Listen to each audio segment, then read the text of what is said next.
السلام علیکم ورحمۃ اللہ وبرکاتہ۔ وعلیکم السلام ورحمۃ میں اللہ۔ آپ سے یہ پوچھنا چاہتی ہوں کہ ہمارے اکثر جو یہ کہا جاتا ہے کہ دعا کے اول و آخر درود شریف پڑھیں، تو جہاں تک میں نے اب تک پڑھا ہے حدیثیں اور کہ اول دعا سے پہلے درود شریف پڑھنے کا حکم ہے، یعنی کہ جو طریقہ ہے کہ پہلے اللہ تعالیٰ کی حمد و ثنا کی جائے، اس کے بعد درود شریف پڑھا جائے، پھر اللہ تعالیٰ سے دعا کی جائے۔ لیکن ہمارے یہاں یہ کہا جاتا ہے کہ دعا کے اول و آخر میں درود شریف پڑھا جائے۔ تو آخر کا تو میں نے اب تک میری ناقص علم میں نہیں ہے کہ آخر میں بھی پڑھا جائے، لیکن ہو سکتا ہے ایسا ہو، تو میں بالکل چاہتی ہے، ہوں کہ اس بالکل ہے، میں سلسلے آپ کو میں بتاتا آپ ہوں اس کی ہمیں حقیقت کیا ہے۔ اس کا جواب دیجیے۔ بالکل دیتا ہوں۔ نحمد ونصلی علی رسولہ الکریم، اما بعد۔ فضیلۃ الشیخ عبد العزیز بن باز مفتی مملکت سعودی عرب سے یہی سوال پوچھا گیا تھا۔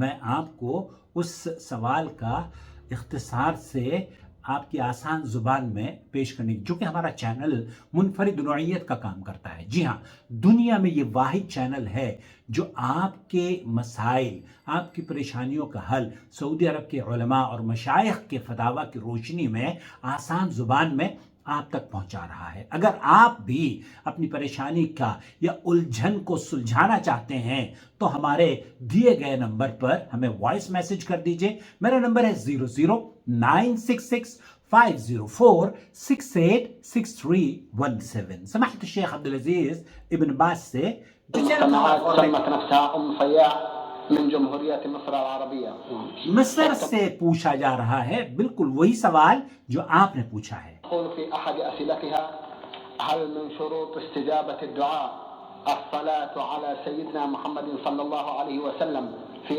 کیا دعا کی قبولیت کی شرائط میں سے یہ ہے کہ نبی کریم صلی اللہ علیہ وسلم پر درود و سلام بھیجا جائے پہلے اور آخر میں؟ الدعاء وآخره؟ بسم الله الرحمن الرحيم، الحمد لله وصلى الله وسلم على رسول الله وعلى آله وأصحابه ومن اهتدى بهداه، أما بعد فلا ريب أن الصلاة على النبي صلى الله عليه وسلم من أسباب الإجابة۔ اس میں کوئی شک اور شبہ کی بات نہیں ہے، نبی کریم صلی اللہ علیہ وسلم پر درود و سلام بھیجنا یہ دعاؤں کی قبولیت کی وجہ ہے، اور اس سے کسی کو انکار اور کوئی اعتراف نہ کرے تو وہ جاہل ہے۔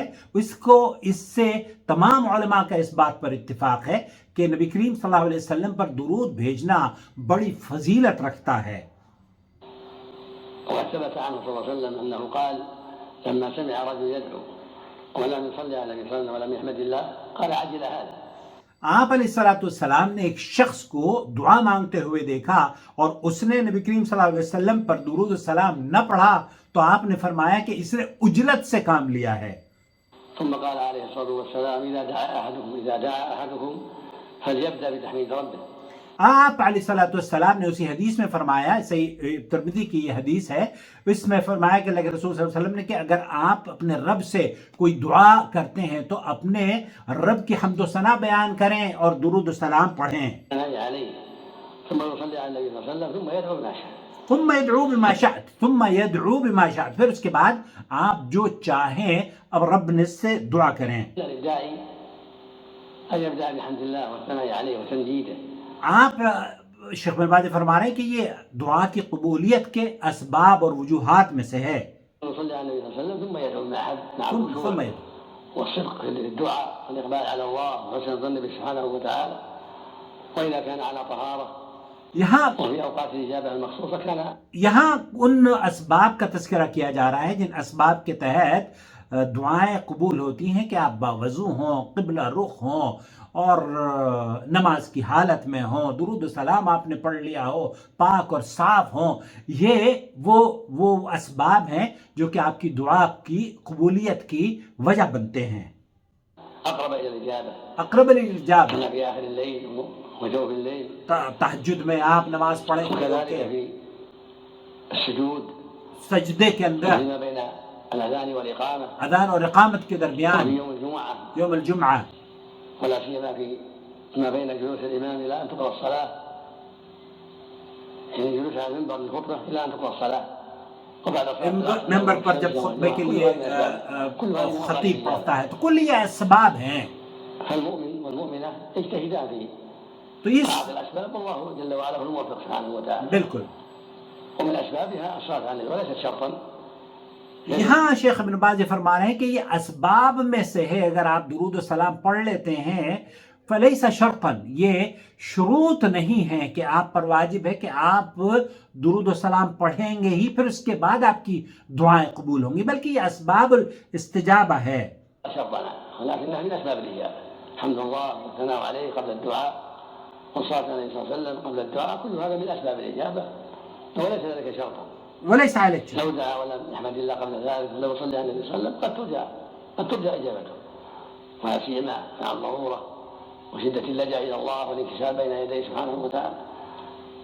لكن من أسباب الإجابة كونه يحمد الله قبل ذلك ويصلي على النبي صلى الله عليه وسلم. تو یہاں شیخ ابن باز فرما رہے ہیں کہ یہ دعا کی ایجابیت کے اسباب میں سے ہے، نہ کہ وجوب ہے. بلکہ اہل علم نے اس سلسلے میں شیخ محمد بن صالح العثیمین کا بھی یہی موقف ہے. انہوں نے بھی یہی فرمایا کہ الدعاء هو الافضل وهو المشروع، فاذا اراد احد يدعو فليبدا بحمد الله والثناء عليه ثم صلى على النبي صلى الله عليه وسلم ثم يدعو بما شاء ولو دعا بدون ذلك فلا حرج عليه. وليس یہ اگر آپ دعا کرتے ہیں اس کے علاوہ تب کوئی حرج کی بات نہیں ہے، لیکن اگر آپ دعا کے ساتھ ہم تو ثنا پڑھ لیتے ہیں تو یہ واجب نہیں ہے لیکن جائز ہے. اگر آپ شروع میں پڑھ لیتے ہیں اور اخیر میں پڑھتے ہیں تو یہ اس پر یہ نہیں کہا جا سکتا کہ یہ کوئی ایسا کام اس نے کیا ہے جس پر نکیر کی جائے، بلکہ اس نے اپنی دعا کو اللہ رب العالمین کے حضور قبول کرنے کے لیے وہ سبب یا وہ اسباب، ان اسباب میں سے ایک سبب کو اختیار کیا ہے جو اللہ کے حضور قابل قبول بھی ہے اور مقبول بھی ہے، اور اللہ تعالیٰ اس کو پسند بھی فرماتا ہے. ان اللہ وملائکتہ یصلون علی النبی یا ایھا الذین آمنوا صلوا علیہ وسلموا تسلیما. تو درود و سلام پڑھنا یہ نبی کریم صلی اللہ علیہ وسلم کے اوپر ہمارے لیے اس میں فائدہ ہے.